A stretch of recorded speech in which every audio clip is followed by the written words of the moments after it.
Number 10, Akshay Kumar in Welcome. What is Welcome without the character of Akshay? उनका character film की over the top situations में एक innocence लेकर आता है, जिसे देखकर फैंस काफी एंटरटेन हुए थे. And the fact that we got to see him do comedy with legends like Nana Patekar and Anil Kapoor was something extraordinary. मगर मेकर्स ने उन्हें फिल्म के सीक्वल से रिमूव कर दिया था, जिसे लेकर फैंस सीक्वल में जॉन अब्राहम वेलकम का यूनिवर्स में फिट ही नहीं हुआ है. काफी बैकलैश भी मिला. I agree with this. सारे मजनू भाई पत्थर खाने वाले काम करते हैं, खुद को तो लेना मिलती नहीं, और जिसको मिल रही है उसमें भी फिगरबाजी. Control. Now he's making a comeback in the third part of the film and Welcome to the Jungle इसमें कौन है? संजय दत्त है. अरे नाना पाटेकर किधर है? I don't think this is the usual welcome. we hope that it turns out to be as fun as the original Welcome. I'm sick and tired now. I don't know what to do. मेरी किस्मत ही खराब है. मेरी किस्मत ही खराब है. Number 9, R. Madhavan in Breathe.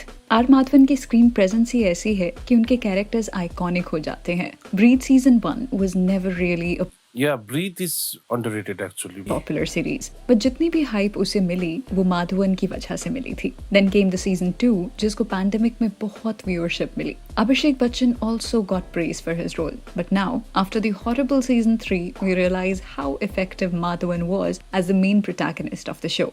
इतने कम समय में 2 डोनर्स का मिलना, it is a miracle. There are no miracles in life, just the ones you create. Number 8, Sharman Joshi सही तो in सही है, Golmaal लेकिन सीजन 2 में अभिषेक बच्चन ने जस्टिफाई तो किया था actually.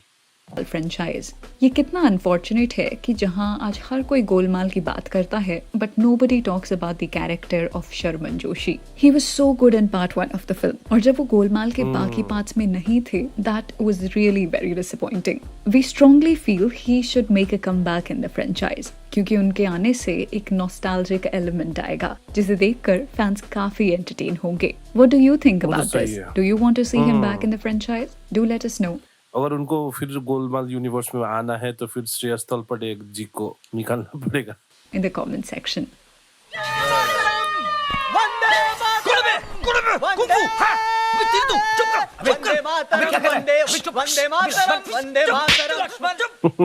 Number 7, Shashwata Chatterjee in Bob Biswas. जिस तरह से शाश्वता चैटर्जी ने बॉब बिस्वास का कैरेक्टर प्ले किया था, it was simply iconic. इस तरह का साइकोपैथ हमें बहुत ही रेयरली देखने को मिलता है. His performance became so legendary that the makers had to plan a solo film around his character. मगर उनकी जगह अभिषेक बच्चन को कास्ट किया गया, who seemed like the right choice to play such a role. मगर जब हमने फिल्म देखी तो हर कोई काफी डिसअपॉइंट हुआ था. नहीं, मैं क्या कर रहा हूँ? क्या ये सब मुझे करना चाहिए? 2 बार हुआ अभिषेक बच्चन ने किसी को रिप्लेस किया. ना चाहिए या फिर मैं इसी काम के लिए बना? अनफॉर्चुनेटली वो इस रोल में वो अनप्रेडिक्टेबिलिटी नहीं लेकर आ पाए, something which Shashwata Chatterjee is known for.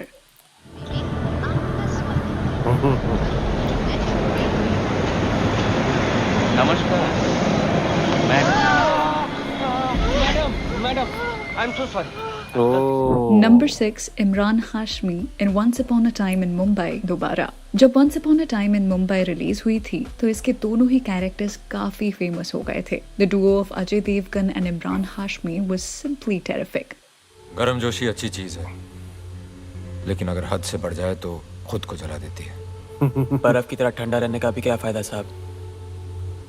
थोड़ी देर अकड़े फिर पिघल गए. लेकिन जब इसके पार्ट 2 में इमरान को रिप्लेस करके अक्षय को शोएब खान का कैरेक्टर दिया गया तो फैंस काफी डिसअपॉइंट हुए थे. The character of such a deadly gangster didn't suit Akshay at all. वो काफी कोशिश कर रहे थे इसे मेमोरेबल बनाने की, पर उनकी एक्टिंग काफी प्रिटेंशियस लग रही थी. शायद इसीलिए ये फिल्म बॉक्स ऑफिस पर फेलियर रही और अब हर कोई इसे भूल चुका है. पीने की कैपेसिटी, जीने की स्ट्रेंथ, 50-50 अकाउंट का बैलेंस और नाम का खौफ. लेकिन मुझे थोड़ा तो वो सूट तो किया है ओपिनियन से भाई. कभी भी कम नहीं होना चाहिए. नंबर 5, अभिषेक बच्चन इन बंटी और बबली 2. बंटी और बबली को अभिषेक के करियर की one of the most landmark film में काउंट किया जाता है. He was the soul of the film and how can you make a sequel without having him in it. ये काफी सरप्राइजिंग चॉइस थी कि उनकी ये तो बर्बाद कर दिया बंटी और बबली 2 में। का सैफ को ले लिया गया था, who just didn't have the same impact. No wonder film एक massive failure रही and everyone kept missing अभिषेक. ये वर्ल्ड है ना वर्ल्ड, इसमें दो तरह के लोग हैं। पहले जो नलों के आगे लाइन बनाते हैं और दूसरे जो नल बनाते हैं ताकि उन्हें कभी लाइन में खड़ा ना होना पड़े। नंबर 4, अक्षय कुमार इन भूल भुलैया 2. भूल भुलैया 1 के टाइम पर Akshay was at his peak of comedy. उनका कैरेक्टर या दिस इज सबसे ज्यादा डिसअपॉइंटिंग तो एक्चुअली इसको नंबर 1 में होना चाहिए था। Actually it was Akshay Kumar franchise.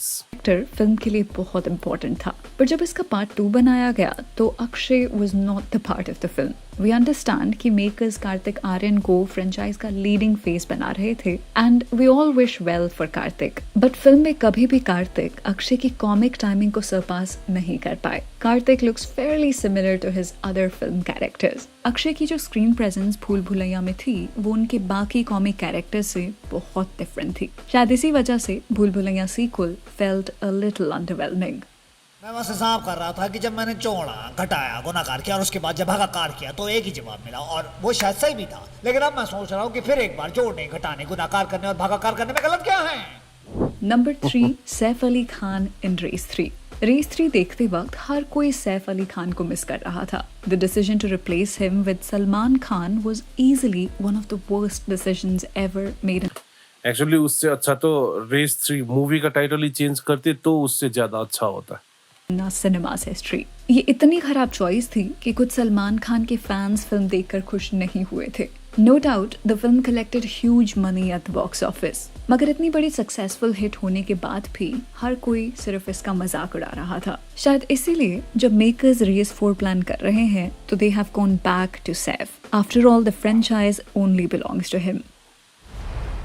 Race हमेशा मेरी थी और मेरी ही रहेगी क्योंकि मैं इस रेस का सबसे पुराना खिलाड़ी हूँ. अब सोचिए इस डायलॉग के बाद उसके सेकंड रेस में सलमान खान को डाल दिया. Number 2, Arshad Warsi in Jolly LLB 2. Munna Bhai के बाद अरशद वारसी की करियर की जॉली LLB सबसे इम्पोर्टेंट फिल्म थी. He was the soul of Jolly LLB. लोगों ने भी इस फिल्म को बहुत पसंद किया, बट इसके सीक्वल में अरशद को रिप्लेस कर दिया गया and Akshay was cast as the new Jolly LLB. कौन है ये लोग? कहाँ से आते हैं? Akshay was not bad in the film, but he was not as natural as Arshad for this character. Nah, I think Akshay Kumar Jolly LLB 2 में actually he did nice. It is not that bad. It was a good film, Jolly LLB 2. ऐसा लगता है कि jolly का character Arshad के लिए ही लिखा गया है. मुझे इंडिया का सबसे बड़ा वकील बनना है. फेमस, रिस्पेक्टेड, बड़े बड़े कोर्ट रूम, बड़े बड़े जजेस, ये चाहिए मुझे यार. सर जी आपका गोला. Thank you. Number 1, Divyendu in Mirzapur season 3.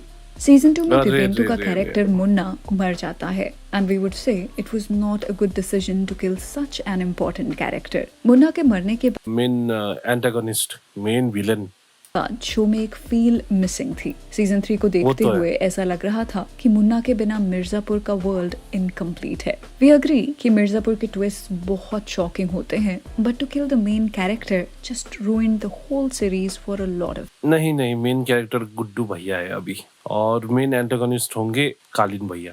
Fans makers को उनके कैरेक्टर को एटलीस्ट एक और सीजन के लिए रखना चाहिए था जिससे उनकी स्टोरी फुल सर्कल दिखाई जा सके. हाँ वो तो है. सीजन 3 में बहुत वो बदमाशी करने वाला एक ही था पूरा सीरीज में और वो मारा जाता है. Everything about Munna's story felt incomplete. What is your opinion on it? Do let us know in the comment section. और ये चुनावी रैली में आप अपने लिए नारे काहे लगवा रहे हैं? लगवा नहीं रहे हैं, लग रहे हैं. जलवा है हमारा यहाँ. वीडियो खत्म करने से पहले आप ही हमें बताएं कि किस कैरेक्टर के रिमूवल से आप सबसे ज्यादा डिसअपॉइंट हुए. सो गाइस आप बताइए हमारे कमेंट सेक्शन में नीचे कि आपको इनमें से सबसे ज्यादा डिसअपॉइंटमेंट कौन सा मूवी या फिर वेब सीरीज से हुआ. So guys this was it for today और मिलता हूँ आपको अगली वीडियो पे. आप लोग अभी भी इस वीडियो को देख रहे हैं तो प्लीज लाइक को दबाइए, सब्सक्राइब को दबाइए और नोटिफिकेशन बेल आइकन दबाना ना भूलिएगा. और आपसे मिलता हूँ ऐसे ही अगली वीडियो पे और तब तक के लिए देखना ना भूलिएगा निवेंजुलो म्यूजिक.